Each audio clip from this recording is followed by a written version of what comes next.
The ambulance had been hit by mortar fire just before dawn, and now it lay on its side in a ditch outside the Belgian village of Malmedy, with smoke pouring from its shattered engine and blood pooling on the frozen ground, and somewhere in the wreckage a young black woman named Dorothy Mae Henderson was trying to free herself from the twisted metal, while German voices grew louder in the morning mist. And she knew with terrible certainty that her war was about to take a turn that no training could have prepared her, for she had grown up in the tobacco country of North Carolina, in a town so small it barely appeared on maps, where her father had worked as a sharecropper on land that had once been a plantation and her mother had taken in washing from the white families in town. And from the very beginning, Dorothy had known that she was meant for something more than the life that segregation had planned for her. And she'd watched the ambulances rushing through town during the polio epidemic of 1935, and she had decided then and there that she would learn to drive, and that she would use that skill to save lives. The path to becoming a driver was not easy for a black girl in North Carolina in the 1930s, because there were no driving schools that would accept her and no one who would teach her except her uncle, James, who had learned to drive trucks in the Army during the First World War and who spent his Sundays teaching Dorothy on the back roads outside town until she could handle any vehicle in any conditions, and by the time she was 18 she could drive better than most men twice her age. But what happened next changed everything, because in 1942 the Army announced that it was forming a new unit of black women to serve as ambulance drivers and support personnel in the European theater. And Dorothy saw this as her chance to prove that black women could serve their country just as capably as anyone else. And she traveled to Fort Des Moines, Iowa, where she enlisted in the Women's Army Corps and began the training that would eventually take her to the front lines of the deadliest conflict in human history. The training was rigorous and demanding, with long days of classroom instruction and practical exercises that pushed the recruits to their physical and mental limits, and Dorothy excelled at everything, especially the driving courses where her years of practice on North Carolina backroads gave her skills that amazed her instructors. And she learned to drive ambulances and trucks and jeeps through mud and snow and under simulated enemy fire, and she learned basic field medicine and how to load stretchers and how to keep wounded soldiers alive long enough to reach the surgeons. Yet she never imagined this moment would reshape her destiny, because in the spring of 1944, Dorothy was assigned to the 6th Motor Ambulance Company, a segregated unit of black women who would be responsible for transporting wounded soldiers from field hospitals to larger medical facilities behind the lines.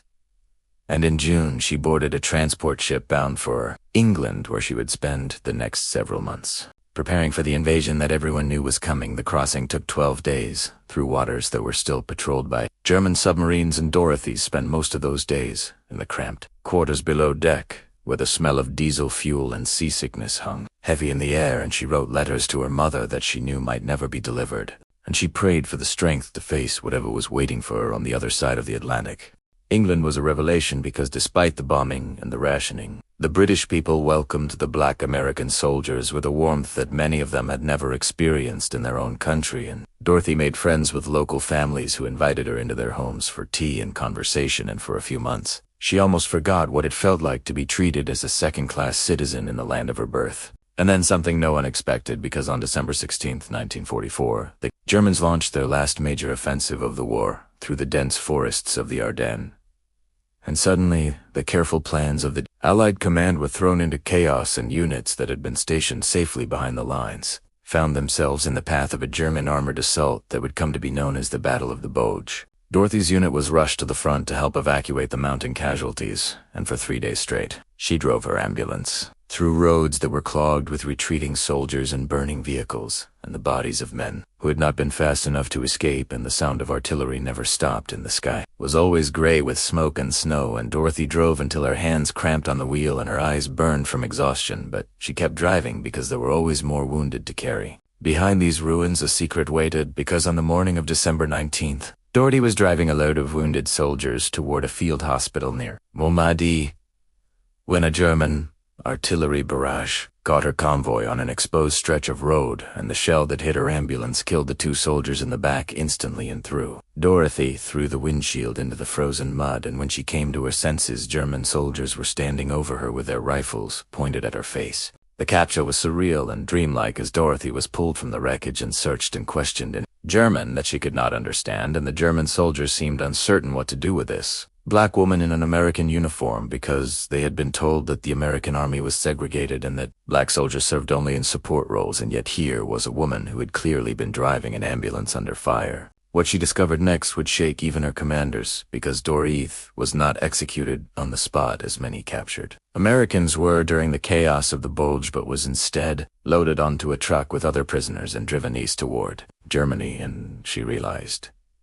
that she was being treated as a prisoner of war, which meant that she might actually survive this ordeal if she could endure whatever was coming next. The journey to the prisoner of war camp took 5 days through a Germany that was being systematically destroyed by Allied bombing, and Dorothy rode in the back of an open truck through snow and freezing rain with a dozen other American prisoners, including 3 nurses who had been captured at a field hospital, and they huddled together for warmth and shared what little food the Germans gave them, and they told each other stories to keep their spirits up. Yet, she never imagined this moment would reshape her destiny, because the camp where Dorothy was taken was Stalag C, a sprawling complex of wooden barracks and barbed wire fences that held thousands of Allied prisoners from a dozen different nations.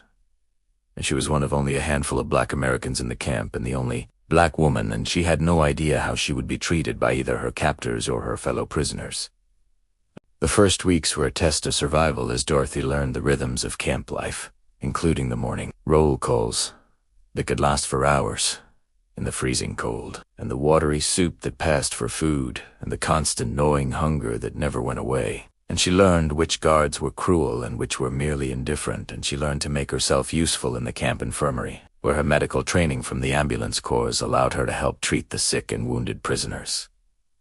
But what happened next changed everything, because Dorothy's skills as a driver and her knowledge of field medicine made her valuable not just to the prisoners, but to the camp administration itself, and she found herself in the strange position of being both a prisoner and a necessary worker, and this position gave her access to parts of the camp that other prisoners never saw, and opportunities that she would eventually use to help her fellow Americans survive. The winter of 1944-45 was brutal, with temperatures that dropped well below zero and snow that piled up against the barracks walls, and prisoners died every week from cold and disease and malnutrition, and Dorothy worked in the infirmary 16 hours a day, doing what she could with almost no supplies, and she learned to make bandages from strips of clothing, and to treat frostbite with techniques she invented on the spot, and she saved lives that would have been lost without her care. And then something no one expected, because in February, Dorothy discovered that there was a secret radio hidden somewhere in the camp that was receiving BBC broadcasts about the progress of the war, and she managed to make contact with the prisoners who operated it. And she began spreading the news among the other prisoners that the Allies were winning and that liberation might come sooner than anyone had dared to hope.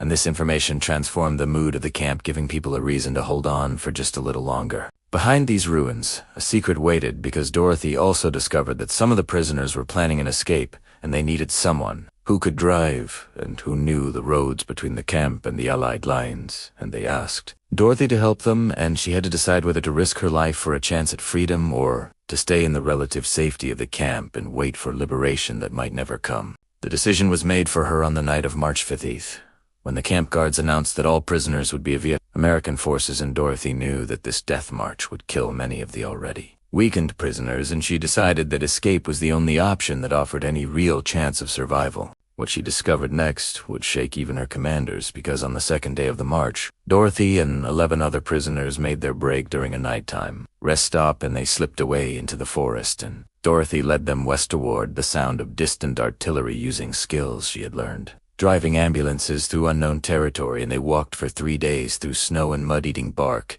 and melted snow and hiding from German patrols. Yet she never imagined this moment would reshape her destiny, because on the 4th day of their escape, the group stumbled upon an American reconnaissance unit that was probing ahead of the main advance, and Dorothy emerged from the tree line with her hands raised, shouting that she was an American soldier, and the young lieutenant who approached her looked at this black woman in a tattered German blanket and could not quite believe what he was seeing. The debriefing took hours, as Dorothy told her story to intelligence officers who were amazed that a black female ambulance driver had survived capture and a German POW camp and an escape through enemy territory, and they asked her endless questions about camp conditions and guard rotations and German troop movements, and Dorothy told them everything she knew, including the location of the secret radio and the names of the prisoners who had helped her escape. The war ended 7 weeks later, and Dorothy was among the first prisoners to be officially processed for return to the United States, and she was awarded the Bronze Star for her service during the Battle of the Bulge and the POW Medal for her captivity, and she was recommended for additional decorations that were quietly denied because the Army was not ready to publicly celebrate a black woman as a war hero.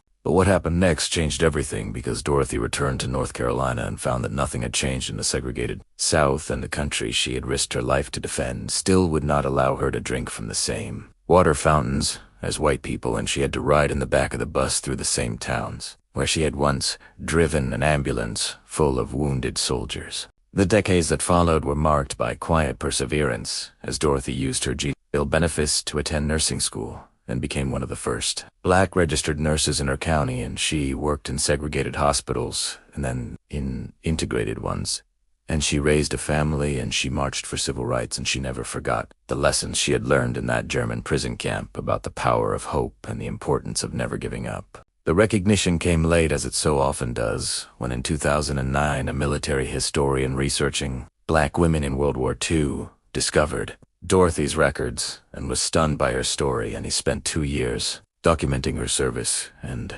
advocating for proper recognition. And finally, in 2012, at a ceremony at the Pentagon, Dorothy Mae Henderson received the Silver Star for gallantry in action, becoming one of the few black women to receive this honor for World War II service. She was 91 years old, and she sat in her wheelchair with tears streaming down her face as the Secretary of the Army pinned the medal to her chest. And she said that she had never expected this day to come, and that she had only done what any American would do, and that she hoped her story would inspire young people to serve their country regardless of the obstacles placed before them. And today, if you visit the National World War II Museum in New Orleans, you will find a small exhibit dedicated to Dorothy Mae Henderson, including photographs from her military service and the Bronze Star she received in 1945 and the diary she kept during her captivity. And these artifacts tell the story of a woman who drove through hell and refused to be broken. Because the truth is that the greatest generation included people whose contributions were ignored and forgotten because of the color of their skin. And every time we recover one of these stories, we are reminded that history is always more complex and more inspiring than the simplified versions we are taught in school. Her story reminds us that courage comes in many forms, and that sometimes the bravest thing you can do is simply survive. And that the determination to keep going when everything seems lost is a kind of heroism that deserves to be celebrated. So the next time you think about what it means to serve your country, remember Dorothy Henderson. Remember the ambulance driver from North Carolina who was captured by the Wehrmacht and who escaped from a German POW camp, and who came home to fight a different kind of war for the soul of America. And somewhere beyond the veil, Dorothy Mae Henderson is finally at rest, knowing that her story has been told, and that the sacrifices she made in the frozen forests of Belgium and the barbed wire camps of Germany have been remembered and honored at last. Her grave in North Carolina is marked with a simple headstone that bears her name and her dates and the words, "She drove through the fire." And visitors still come to pay their respects to the woman who proved that no enemy and no obstacle could stop an American who refused to give up. Because in the end, Dorothy Henderson did not just survive the war, she triumphed over it, and she spent the rest of her life showing others that they could do the same, and that is the kind of victory that lasts forever.